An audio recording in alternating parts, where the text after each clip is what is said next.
साहिबो, आप बच्चों को ये बात सिखलाते हैं कि दूसरों से प्यार करना चाहिए, मगर क्या आपने कभी इस बात पर गौर किया है कि मौजूदा निज़ाम तालीम का तमाम तर ढांचा प्यार की बजाय कंपटीशन, मुकाबले और मुसाबकत पर इस्तवार है। याद रखिए, जहाँ मुकाबला होगा वहाँ प्यार का वजूद मुमकिन नहीं। मुकाबला हसद और रकाबत का नाम है। सोचें तो सही कि जहन में ये तमाम खराफात एक ऐसी नापुख्ता उम्र में दाखिल कर रहे होते हैं जब बच्चे सोचने समझने के काबिल नहीं होते। इससे बड़ा भी और कोई जुर्म होगा, और वो भी अपनी अजीज तरीन मता के साथ। पहली पोजीशन, पता नहीं ये किस बला का नाम है। और अब तो एक और ही धंधा चल पड़ा है, कारोबार चमकाने को।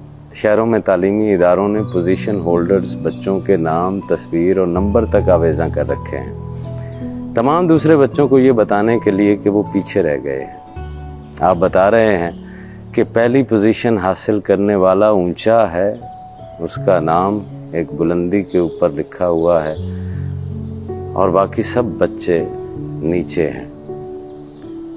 बारीक सा नुक्ता है, लतीफ सी बात है, मगर कूड़ मगज कब इसे समझेंगे। आप अपने तालीमी इदारों में हसद और अना की फिजा में तरबियत दे रहे हैं अगली नस्ल को, तो वो प्यार और मोहब्बत से कैसे आशना हो सकते हैं। प्यार हमेशा अपने प्यारों को आगे बढ़ते देखना चाहता है। यहाँ तो आपने तालीम के नाम पर बहन भाइयों में ही मुकाबला सिखा दिया है, प्यार तो नहीं सिखाया। कुछ देर को सोचिएगा जरूर कि हम बच्चों से जिस बात की तवक्को रखते हैं उसके बिल्कुल बरक्स उन्हें तालीम दे रहे हैं। अब दरसगाहें वजूद नहीं रखती, सिर्फ तालीम के कारखाने हैं जिन्हें हम स्कूल, कॉलेज और यूनिवर्सिटियां कहते हैं, जहां बीमार ज़हन तख्लीक किए जाते हैं, और ये बीमार ज़हन इंसानियत को हड़प कर रहे हैं। हम महज कामयाबियों का बुखार तख्लीक कर रहे हैं और कुछ भी नहीं कर रहे। आपको इस बात से इत्तफाक करते हुए यकीनन दिक्कत होगी, मुश्किल होगी, मगर क्या ऐसा है नहीं कि हर फारिगुल तहसील का हाथ किसी न किसी की गर्दन पर या किसी न किसी की जेब पर रहता है। कब तक हम बच्चों को लालच और खौफ की तालीम देते रहेंगे। अगर पढ़ाई में दिल लगाओगे तो नवाब, हुक्मरान और सदर और वजीर आजम बनोगे। हम खुद ही बच्चों के अज़हान में ऐसी तरगीबात उठाते हैं, हम उन्हें आला ओहदों वाली जिंदगी जीने की तालीम देते हैं। ज़्यादा से ज़्यादा पैसे कमाना और महंगे और उम्दा मलबूसात पहनना, हम खुद उन्हें ज़्यादा से ज़्यादा लालची बनने का दर्स दे रहे हैं, क्योंकि यही कामयाबी है। कामयाबी कोई कदर नहीं होती, कोई वैल्यू नहीं होती।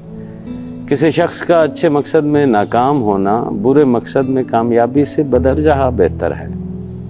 कामयाबी की बजाय अच्छे अफ़ाल को, गुड डीड्स को इज्जत मिलनी चाहिए। हमें अपने तालीमी निज़ाम में कामयाबी की जगह कंप्लीशन को, तकमील को मरकज़ियत देना होगी। ये गलत रवैया है कि हम किसी शख्स के दिलो दिमाग में किसी दूसरे जैसा बनने की ख्वाहिश तख्लीक करें, क्योंकि हकीकत ये है कि कोई शख्स किसी दूसरे शख्स की तरह है और ना हो सकता है। और मेरे हजूर, अल्लाह साईं ने इंसान को ज़मीन पर इसलिए नहीं भेजा कि इंसान दूसरे इंसान से मुकाबला करे। मुकाबला तो अपने नफ्स अम्मारा और शैतान से था। आपने इंसानों के माबैन ही मुकाबला शुरू करवा दिया, और नफ्स और शैतान जो है वो दंदनाते फिर रहे हैं। इंसान से मुकाबला बनता नहीं। आप भी हमारी तरह इस मुकाबले से दस्तबरदार हो जाइए।